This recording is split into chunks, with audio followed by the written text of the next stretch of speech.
Step one to nailing your Bulgarian split squat is to nail your setup. So there are two common ways that I suggest lifters and athletes set up for the Bulgarian split squat. The more traditional way is to use a bench, and that is where you're gonna put your back foot on the bench, have that front foot staggered out in front, and then you will perform to do your reps. And then the other way is for more of a regressed approach where you don't have the mobility in the hip to use a bench. And so in this context, I'll have lifters like use a box or a stack of plates and then put a plate at an angle and have them put their foot on that. And that will typically allow them to still get the Bulgarian split squat stimulus without necessarily having to force mobility demands that they might not necessarily have. Once you have established your setup and what you're going to use for your Bulgarian split squats, you're then going to take a stride length that accommodates your anatomy. Now, if you do a shorter stride, you'll have more knee tracking over the toe, which could give you more quad. And then if you have a slightly longer stride, you might be a little bit more hingy and get a little bit more glute. Find a position that I would say is in between of those two. And so if you're not necessarily trying to create a bias in your Bulgarian split squat, I would suggest finding something that's like in between the two that allows you to keep that front foot planted and get a nice deep range of motion, because that'll give you a nice even bang for your buck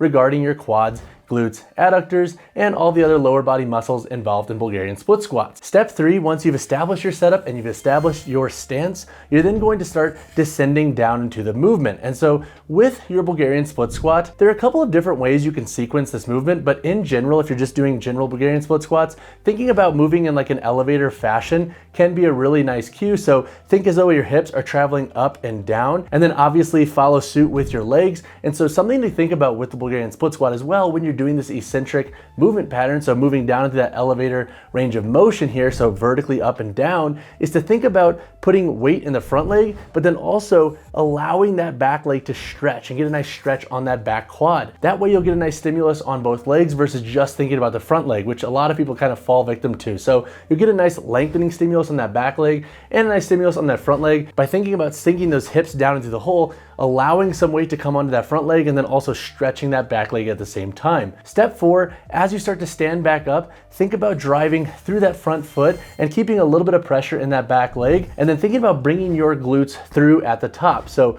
you're standing back up vertically, pressing into that front leg, driving a little bit into that back leg, and then as you come up, extend at the hips, squeeze the quads on that front leg, squeeze your glutes at the top, and then you will start to do your next rep. I like to use that cue for lifters and clients because when you are either at full extension or near full extension based on your setup and your anatomy and mechanics, that will then signal to start your next rep. Now, you don't have to fully lock out to signal next rep, especially if you are trying to keep a lot of time under tension and doing soft lockouts. But generally, if you think about squeezing your front leg, quad, and your glutes at the top of the movement, that can be a really nice signal as to when to start your next rep. All right, so now let's talk about how to make the Bulgarian split squat a little bit more quaddy and then a little bit more glute focused. So if you're trying to hit your quads a little bit more with the Bulgarian split squat, how can you do this? So if you don't want to elevate the heel, which I'll talk about in just a second, you could bring your stance in a little bit. And what I would suggest doing is thinking about staying over that front leg a little bit more, and then really focusing on your knee extension and lockout mechanics when you're trying to bias the quads. Another great way you can bias the quads with the Bulgarian split squat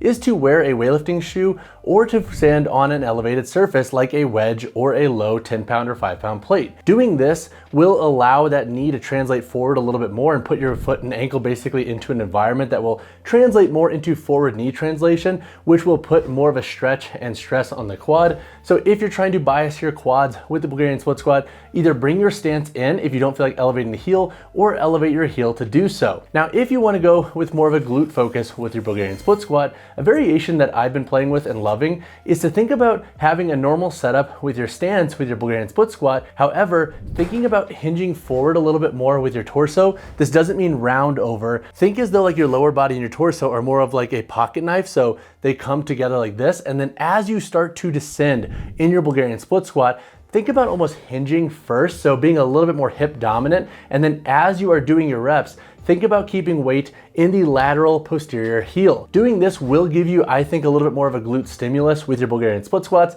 and it's a nice sneaky way to really blast your glutes as well and hit some adductors with this variation. So if you are trying to get a little bit more advanced with your Bulgarian split squats and you're trying to bias your quads and your glutes, try those out to see if they give you a slightly higher stimulus for your goals and needs.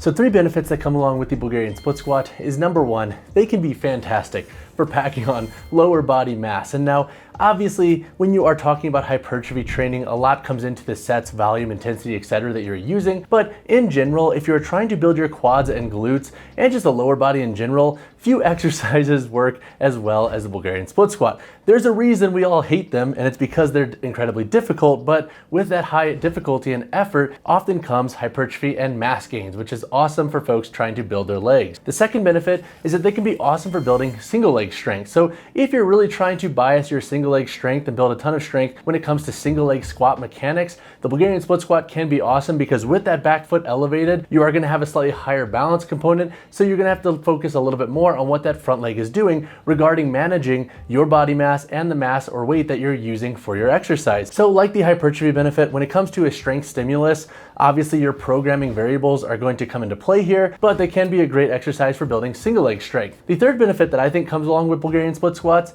is they can help you improve your coordination and balance. When you are elevating that back leg, you are going to have a slightly higher demand on your coordination and balance while performing Bulgarian split squats. And so if you're an athlete or if you're somebody who just wants to build your single leg strength, but then also build some of the components that come along with that single leg strength that I would put into the umbrella of athleticism, they can be an awesome exercise for doing that. As a 3.5 benefit here, they can also be an awesome exercise for improving your mobility. So as opposed to just stretching out your quads and whatnot, by setting up and doing really good Bulgarian split squats with a good tempo and doing them accordingly based on your needs and your current mobility levels, you can actually use the Bulgarian split squat to work your hip mobility and your quad mobility. And so that's a nice sneaky way that they can benefit you in other ways outside of just packing on mass, improving strength, and improving athleticism. Comes to mistakes with the Bulgarian split squat, I'm only going to talk about one, and this is the biggest mistake that I see lifters and athletes make with this exercise, and this is trying to force a square peg into a round hole. And now what I mean by that is trying to force like a setup or positioning that they might not necessarily possess yet in this space and time. So what I mean by this is, like, let's say we have a beginner or an intermediate lifter who doesn't necessarily have the best hip mobility and they're trying to do Bulgarian split squats with a bench. Oftentimes they'll end up like compensating a little bit or not getting the best stimulus with this exercise regarding the range of motion they're working through. So the biggest mistake that I see is using setups that just don't align with your current mobility levels or just your overall needs. So don't be afraid to play with the height on which you're setting that back foot. A lot of times I'll have lifters and athletes set their foot a little bit lower, so basically on anything that's lower than a bench, because it can feel a little bit more comfortable to still get that stimulus, work through a deep range of motion, but also not have to compensate or have to like do a ton of mobility work just to perform this exercise. So when in doubt, if you're performing Bulgarian split squats and they feel super awkward or they feel like you can't get into positioning regarding hitting those end ranges of motion, don't be afraid to play with the height of your back foot. All right, y'all, that wraps up this Bulgarian split squat guide, aka the exercise we all love to hate. If you have additional questions on this exercise,